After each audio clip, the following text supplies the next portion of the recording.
j'espère que tu vas bien. Aujourd'hui, je te propose de comprendre ton stress, ton angoisse et surtout ta peur.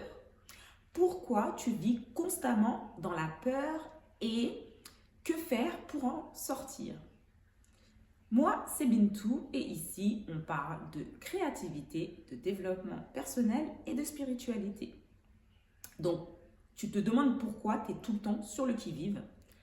Pourquoi, quand on te parle de quelque chose, la première chose, c'est de t'attendre au pire. Tu reçois un appel ou tu reçois un message, je dois te téléphoner, hop, tu te dis qu'est-ce qui se passe, tu paniques, ton cœur bat à 100 à l'heure, limite tu trembles, tu bégayes quand tu prends le téléphone. Et quand tu prends le téléphone, c'est pour t'annoncer une bonne nouvelle. Tu te dis, mais pourquoi en fait, quand on me parle, je pense constamment à ce qui va arriver de mal. Sache que tu as sans doute ton besoin de sécurité qui n'est pas mis à jour. Ton cerveau, il se base sur tes 7 premières années pour construire ta réalité.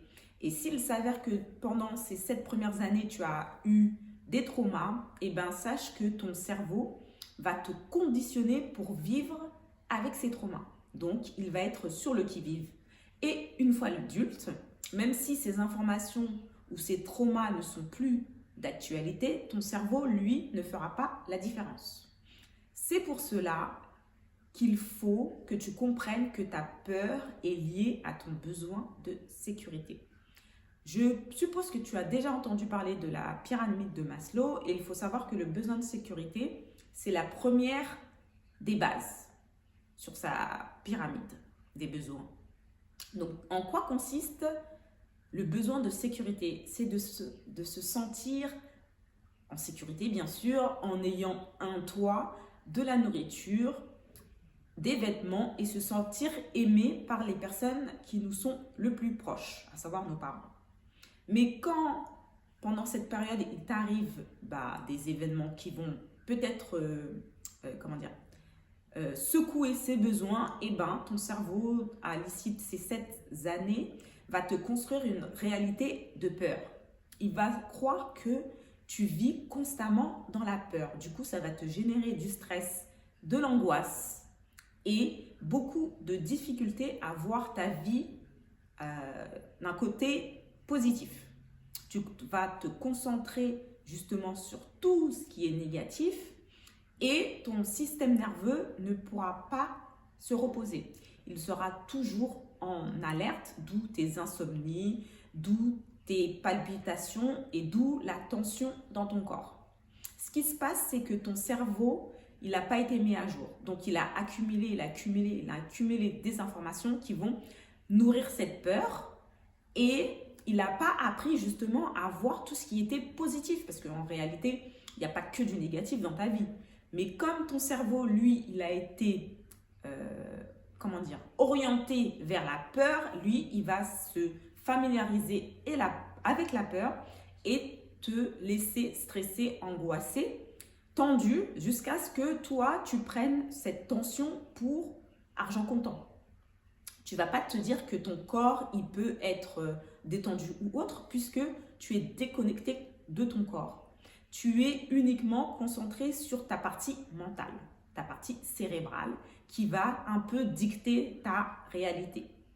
Donc, tu vas survivre dans un environnement de peur puisque ton cerveau ne sait pas faire autrement. C'est à partir de là qu'il faut justement faire un reset au niveau de ton cerveau pour qu'il puisse se mettre à jour et te créer une réalité dans laquelle tu es adulte. Donc, qui dit adulte dit que tu as dorénavant ton propre chez toi, ton propre travail et donc tes revenus, tes propres revenus, et que tu gères bien tes finances puisque tu te rends compte que tu payes tous les mois ton loyer, tu payes toutes tes charges, tu te nourris, tu te vêtis. Par contre, tu sais que tu as quand même du stress malgré le fait que tu aies ton emploi et que tu aies des revenus réguliers. Tu es stressé à la fin du mois et en début de mois puisque ton cerveau, il croit encore que tu es cet enfant de 7 ans. Donc, qu'est-ce qu'il faut que tu fasses pour sortir de ce cercle vicieux? Il va falloir dire à ton cerveau que ta réalité a changé et que tu n'as plus besoin d'être stressé, angoissé constamment puisque ta réalité elle a changé. Mais comme le cerveau est borné, il va falloir faire ça crescendo. Donc, quand tu vas te retrouver en situation de stress, il va falloir apprendre à te rassurer, prendre de la hauteur et lui montrer factuellement que tout va bien, que tu as payé tes factures, que tu vis dans ton appartement ou ta maison depuis un certain moment et qu'il n'a aucune raison de te générer du stress. Ensuite, comme ton cerveau est habitué à voir tout ce qu'il y a de négatif, il faut lui apprendre à voir aussi le positif dans ta vie, puisque je suis sûre que tu es une femme accomplie et qui a réalisé énormément de choses dans sa vie. Mais ton cerveau ne l'a pas enregistré puisqu'il est uniquement concentré sur tout ce qu'il y a de négatif. Et enfin, il faut le reprogrammer en voyant tout ce que tu as accompli jusqu'à maintenant et te dire que tu vas te reconnecter à ton corps et pas uniquement à ton cerveau. Pour cela, tu as remarqué que ton corps était très tendu. Donc, il va falloir choisir des pratiques qui vont te permettre d'éliminer les tensions au fur et à mesure. Ça peut passer par la danse, par le mouvement, par la méditation, le sport aussi. Donc, choisis une pratique que tu vas pratiquer pendant 5 minutes chaque jour, le temps que ton cerveau s'acclimate avec ces nouveautés.